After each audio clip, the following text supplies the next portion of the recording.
You're now listening to Vices and Vultures, a podcast on cultures.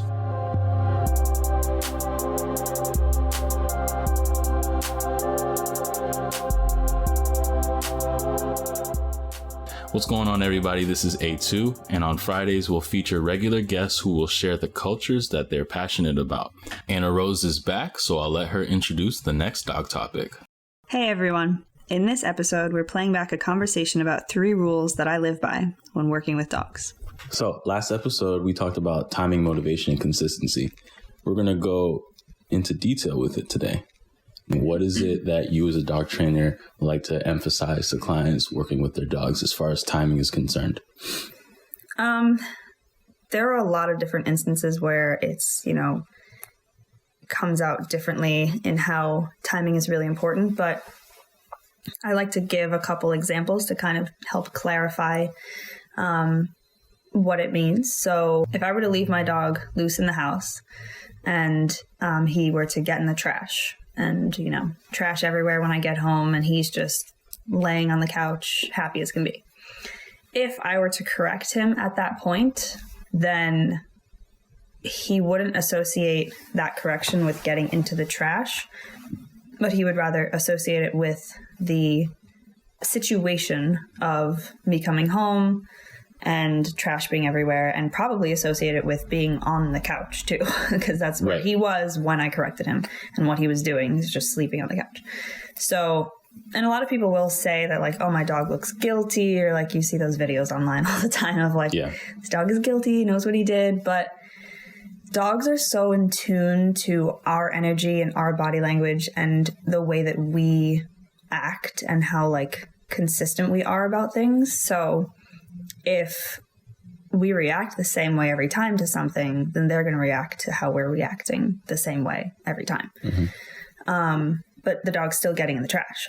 Yep. So he's not really understanding the correction with getting into the trash. Mm-hmm. So timing is more of where are you when the incident actually happens? Yes, they have to be caught in the act, pretty much. Right. Whether it's a positive thing or a negative thing, it's like, oh, you're doing the right thing right now, so I have to catch you in the act of that with a reward. Mm-hmm. You are like actually physically getting into the trash in this moment.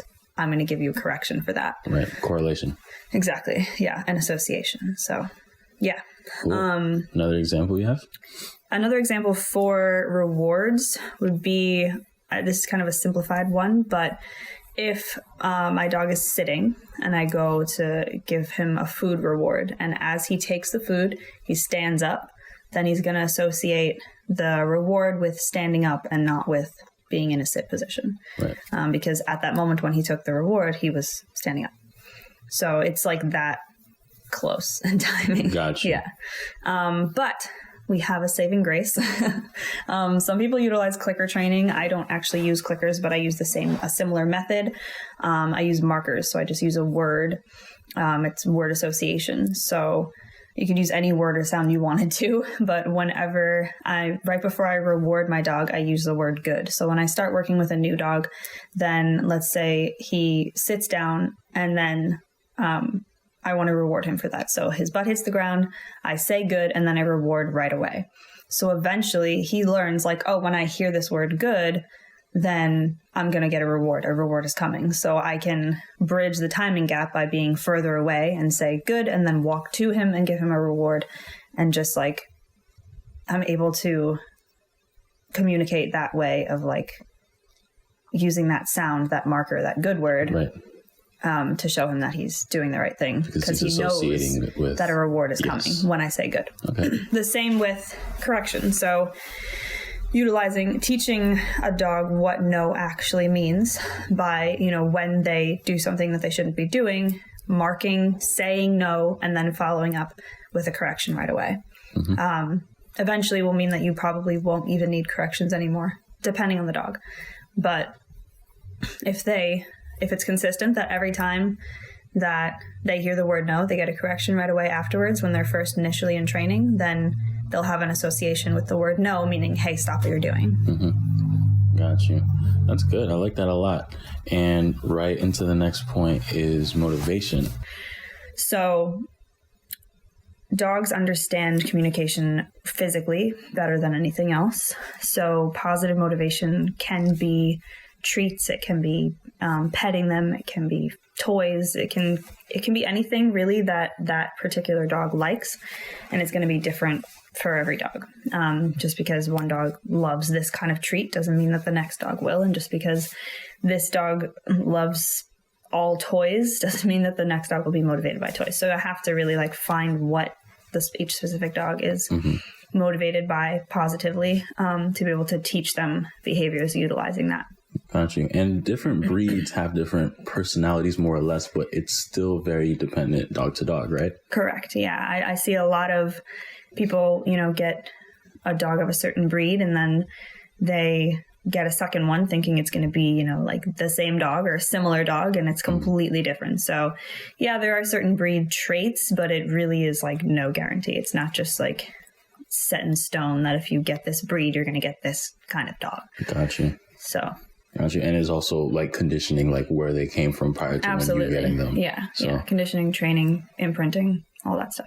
Cool. So physical rewards as opposed to verbal, which is super important. I think we're going to talk about that in like another episode. Yeah. And I mean, some dogs are motivated by praise. Like if you're just talking more like highly towards them and that brings up your energy, brings up their energy, they can be motivated by that, but like it's usually not enough. And usually they're motivated by praise because it's been paired with something higher value to them in the past. Like when you're first housebreaking a puppy and they go potty outside and you're like, oh, good boy, and you give him a treat at the same time, then like if you stop giving him the treats at some point and you just like, good boy, then he's like associating, he's being motivated by the praise because in the past he had gotten a treat with it. So he's really like, it's again back to the timing thing, the markers thing of like words and praise are usually positive only once they've been paired with something more valuable. Got you.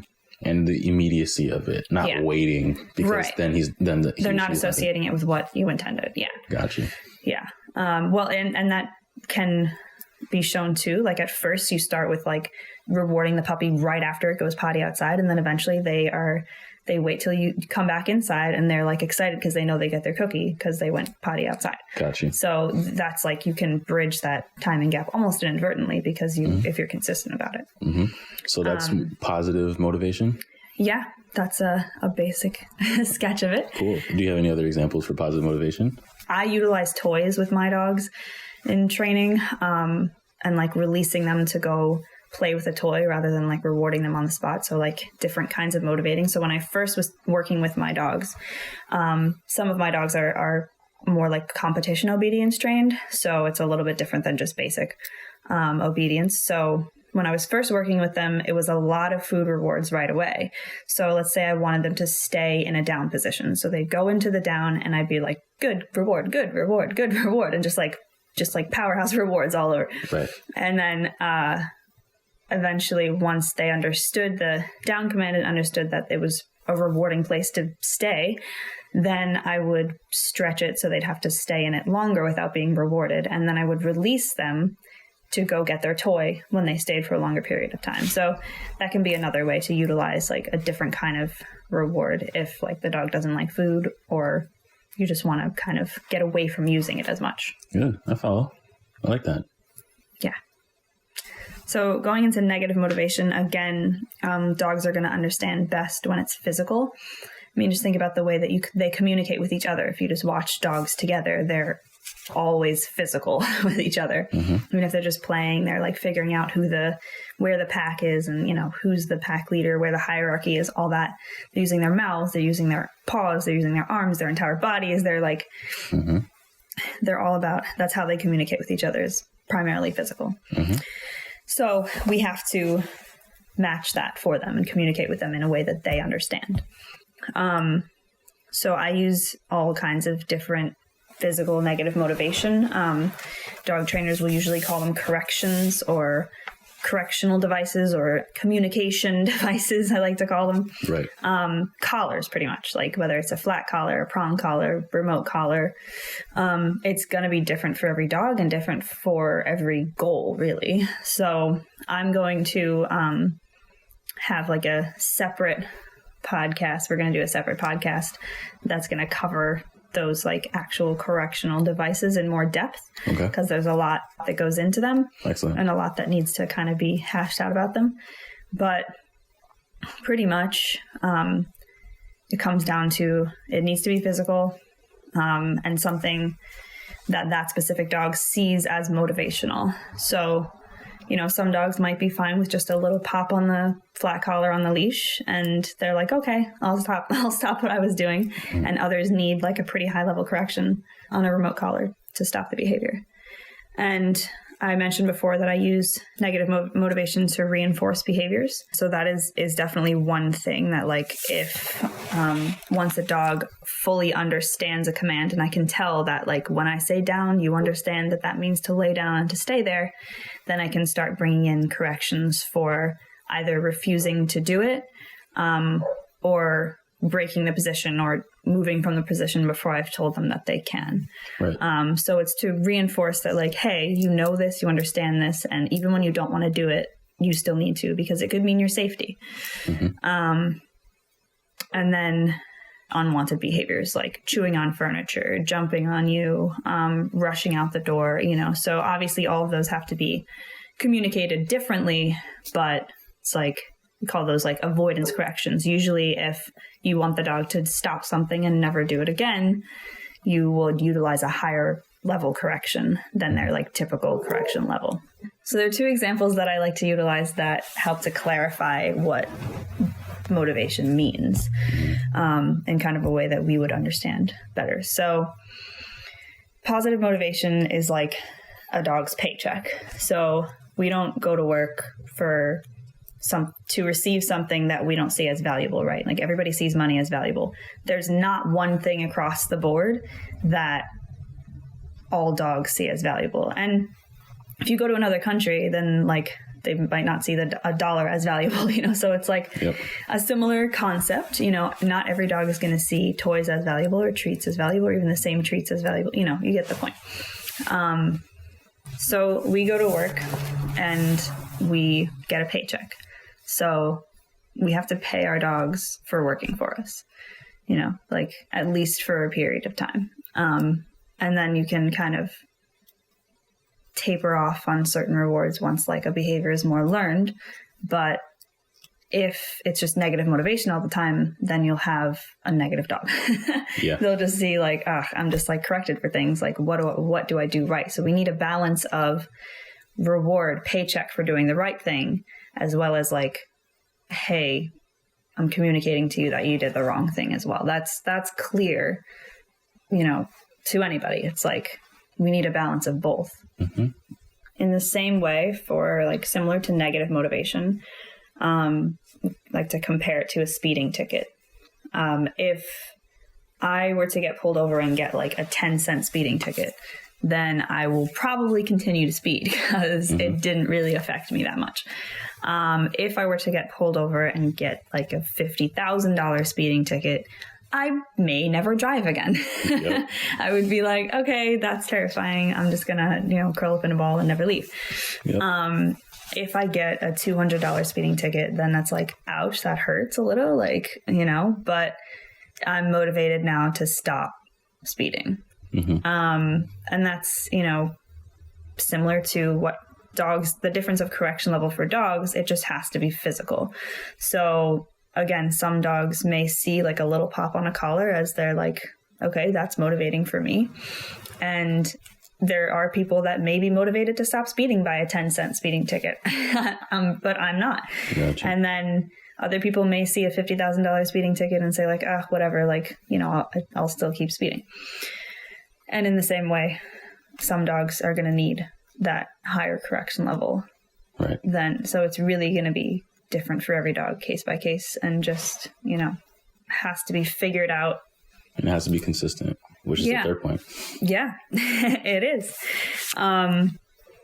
The correction level. And see, correction level can be hard too because it changes based on environment and situation and distraction and everything like that too. So, you know, I utilize remote collars with all of my dogs. And for example, like Drogo's level is all over the place usually. Like his typical working level is probably like a 40. And then the collars that I use go from a 0 or a 1 to 127.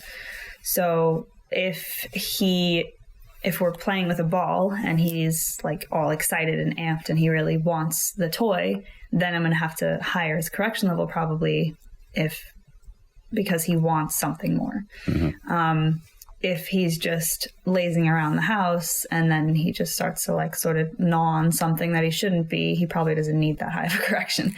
So it's like, if there are tons of dogs around and he just like is all excited, then correction level has to go higher. It's really, for any dog. But then Kenna, her correction levels start off is lower. So, if she's typically on a 30, I would have to jump up probably to like double that to a 60. So general rule is like I usually go up by 5, so like go to 35 and then 40 and like whatever they start to respond to. This is for a dog that's like been trained on a remote collar and they understand remote corrections and how to respond to them for the certain behaviors. So but just to show that different situations are going to affect correction level. Yep, definitely. So we're at a third point, which is consistency. And pretty much everything that you've been talking about goes one into the other, which is really, really nice. So let's talk a little bit more about what consistency is, according to you, when you're dog training. So I think a common kind of misconception with consistency is that it means like you have to work with the dog, this much every day or like, an hour every day or whatever it is. But more so when I talk about consistency, it's that when you work with the dog, you work with them the same way, in the same manner, giving the same kind of correction and building up on that. So, because I can go work with the dog once a week and the next week they like pretty much remember where we left off. Like we can pick up where we left off and because I consistently am working with them the way that I was before. It's if I were to go work with the dog, this way that week, and then I go the next week and work with them a different way, then that would be super confusing and they wouldn't actually like learn much and advance much. It gets really difficult because it can be really hard to be consistent because dogs are always watching what we're doing and always catching. Like what's the purpose of a dog's life? It's just like eat, sleep, and be with your pack. So they're always observing. They're always feeling even our energy and just like they're just part of their environment all the time. So they're going to notice things that we didn't even realize we were being inconsistent about. A good example of an inconsistency that's kind of you might not even be aware of. So let's say I'm like in the backyard with my dog on a Sunday afternoon and we're playing ball and he like goes and grabs the ball, comes back, jumps on me, and we're just playing. I take the ball, throw it again. And then Monday morning comes and I have my work clothes on and I'm like trying to get ready to leave and he's out in the backyard and I walk out there and he comes running at me with the ball and jumps on me. If I yell at him or correct him in that moment, then he's like, what the heck? Like yesterday this was permissible and now it's not. Like he has no idea that I have like different clothes on, that I'm trying to leave, that like the situation, that this is different. He sees it as the same situation of like, we're in the backyard. I have my ball. We're playing. Yesterday I jumped on you. You were happy about it. Today you're not. That's confusing. That's inconsistent. So, and usually, inconsistency will mean that the dog will try to do the behavior more because they're trying to figure out when they're going to be corrected and when it's permissible. So they almost test you in a sense. Yeah, in a way, or they're just, it depends on the dog too. Like I'll give an example of like 2 of my dogs. So Kenna, she's more compliant. If I were to let her run out the door some days and other days make her sit before I told her she could go out the door, then she would probably choose to sit first just in case I was going to ask her to do that before going out the door. Versus Drogo, who's just like a bull in a china shop and just like does everything quickly. He would if I did the same thing and just let him run out the door sometimes and then asked him to sit other times, he would try to like bum rush the door every time because I was inconsistent about it. So it's just the difference of like compliance and kind of temperament and disposition as well that plays into, you know, how consistency is going to affect them. But if for both of them, if I were to be consistent about, hey, every time right before I open the door, you sit, you wait, and then I let you run out the door, that's clear communication. There's no confusion there. There's no, should I sit? Should I run? Should I, you know, what should I do? It's, oh, this is what we do next. Right. Absolutely. Cool.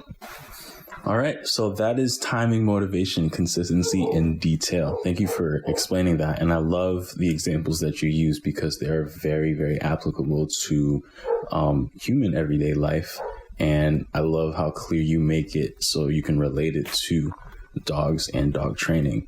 So are there any last words that you have regarding timing, motivation, consistency as a whole?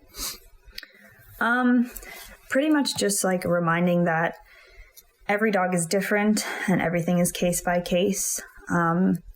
There's nothing that's like across the board. These three things are like definitely proven to be main principles of training and main ways that we can utilize to communicate with dogs.